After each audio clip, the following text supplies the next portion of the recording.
Bonjour à toutes et à tous. Nous abordons aujourd'hui la capsule relative au contrôle du budget de l'État. À cette occasion, je voudrais que vous fassiez, au moins par la voix, la connaissance de l'un de vos tuteurs sur ce cours,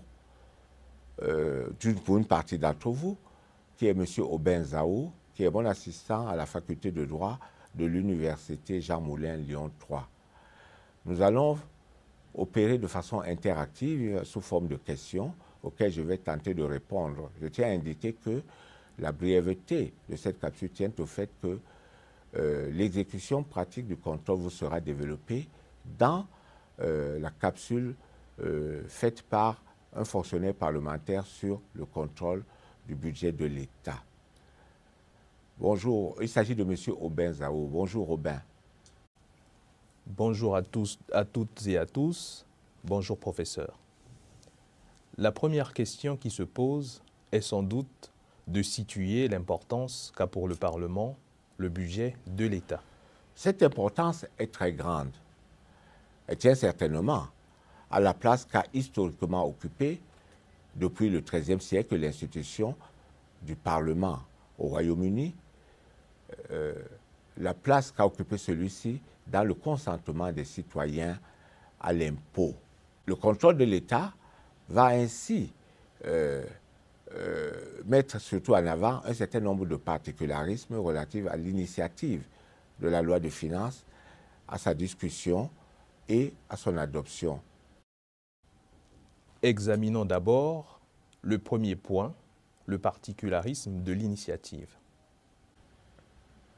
Ce particularisme tient de la situation particulière elle-même,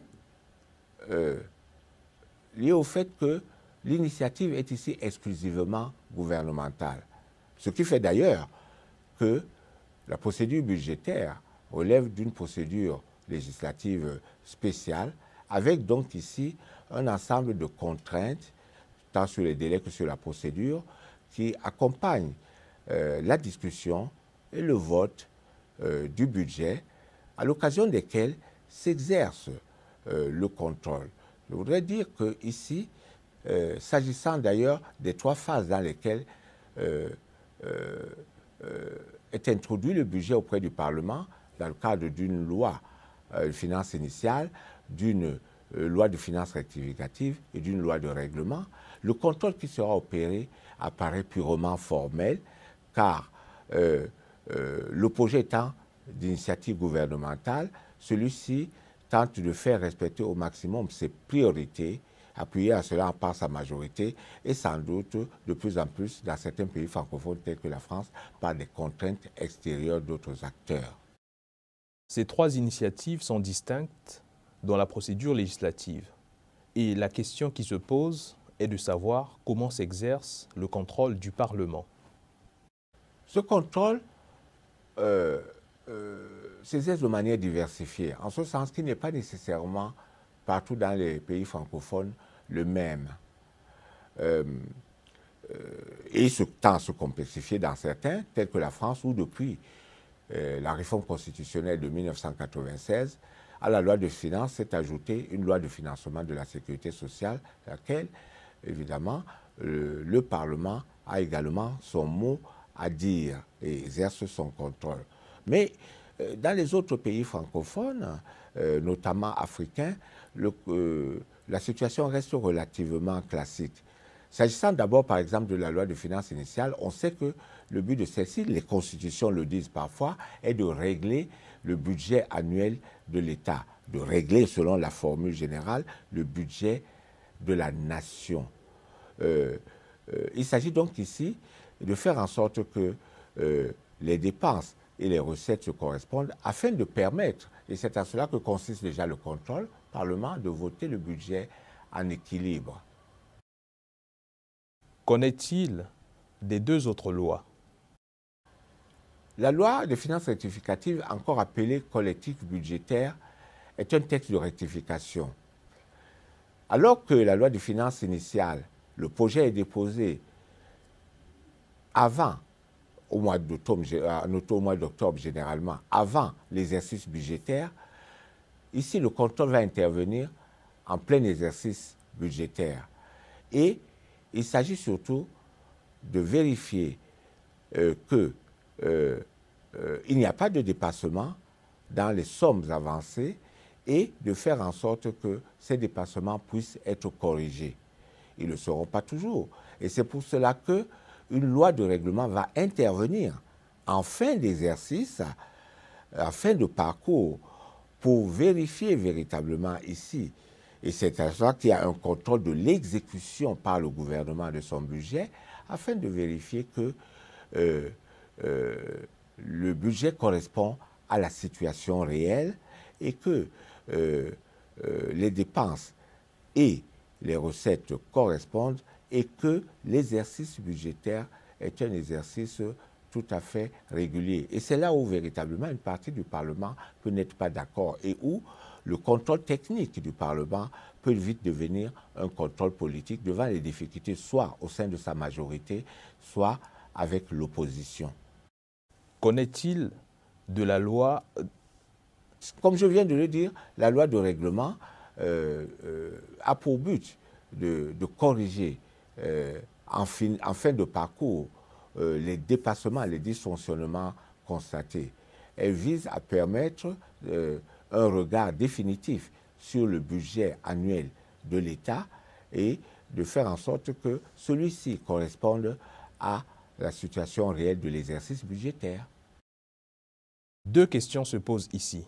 En ce qui nous concerne, les délais et l'issue de la procédure, car vous avez parlé du particularisme de la discussion et de l'adoption. Ces deux questions peuvent d'ailleurs être mélangées, être confondues. En effet, au stade de la discussion ou des projets, eh bien, le rapporteur de la commission des finances, généralement il s'appelle ainsi, et qui est ici un rapporteur général, joue un rôle très important. Vous le verrez dans la capsule réalisée par un fonctionnaire parlementaire pour voir exactement comment est-ce qu'il va travailler avec le gouvernement, faire en sorte de voir comment des dépassements, les situations posées par le gouvernement peuvent être corrigées. Mais à cette occasion, le particularisme se caractérise aussi par l'importance du rôle joué par le ministre devant la commission, notamment face au pouvoir d'amendement des parlementaires. Il va pouvoir refuser certains amendements afin de maintenir l'intégrité de son projet et orienter au fond finalement le format de la loi, de finances qui sera déposée en séance pour adoption. Et dans cette adoption, évidemment, la procédure présente également des particularités, notamment du point de vue des délais d'adoption. On sait, et les constitutions francophones le disent, que ces délais ne dépassent pas généralement un délai maximum de 70 jours. L'article 39 de la Constitution française parle d'un délai de 40 jours. Mais comme nous sommes dans un système bicaméral, si au terme de 40 jours, l'Assemblée nationale n'a pas adopté le budget, le Sénat dispose de 15 jours pour l'examiner et l'adopter. Et si au terme de ce délai, et en tout état de cause, au terme de 70 jours, le budget n'est toujours pas adopté, le gouvernement est habilité à édicter le budget par ordonnance en attendant le dépôt d'une loi de finances rectificative et par la suite d'une loi de règlement. Dans les pays francophones, notamment africains, eh bien, ce qui est en réalité une hypothèse d'école parce que le gouvernement finit toujours finalement à faire adopter son projet de loi de finances, eh bien, les mêmes délais courent. La constitution congolaise comme la constitution ivoirienne, de même que les constitutions béninoises ou camerounaises, avancent toutes ces délais au terme desquels alors plusieurs situations peuvent être envisagées. Soit le Parlement, au terme du délai, ne peut pas adopter la loi de finances et le gouvernement peut édicter le budget par ordonnance. Au Cameroun, la situation particulière tient au fait que le président va pouvoir édicter le budget par 12e et ceci jusqu'à l'adoption du prochain budget.